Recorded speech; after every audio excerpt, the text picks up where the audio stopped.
Let's talk about earnings for a second here with George Jarkesy, CEO of Jarkesy & Company, and Gemma Godfrey as well from Creator Capital. When it comes to earnings, all those names I just mentioned, any in particular that you're looking at maybe as indicators or harbingers of the macro picture here for us? No, I don't think that any of them can be specified out as a macro picture. I do like the fact that Apple, even with a tightening consumer, even with corporate technology spending slowing and everything else, Apple's still been able to carve out their market.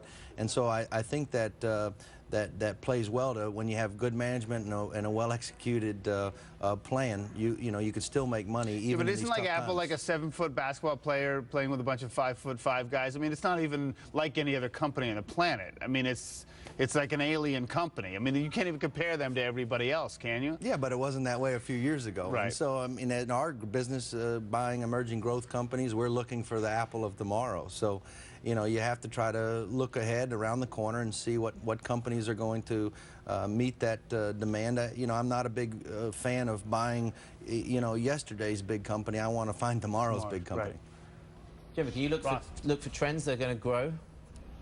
Yeah, obviously it's looking for pockets of opportunity. So, if we look at what type of companies you'd opportunistically get back into the markets to buy, it's, companies with strong balance sheets that aren't going to be affected by banks reining in their lending. And in an environment where you can't grow organically, they can grow via acquisitions.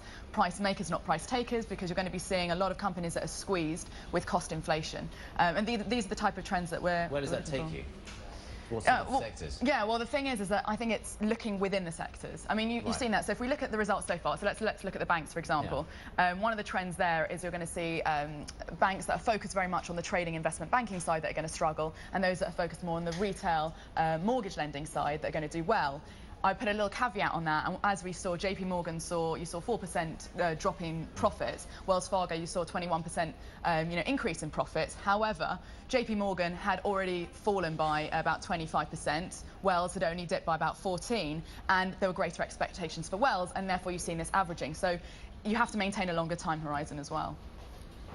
Very quickly, George, we don't have a lot of time, less than a minute here, but you talked about finding the apple of tomorrow. You're involved in angel investing. Where do you see the best opportunities right now? Is it only in technology, or are there other spaces that are promising? No, I like, we have a company that I'm not an owner in it, but it's a company that's in the stevia space, and I think stevia is going to replace corn syrup as the sweetener for Cokes and everything. That's a technology tomorrow. Stevia is known, it's got a past, but it's got a very bullish future. And so how can you play on the stevia? That's one example of what we're looking for around the corner.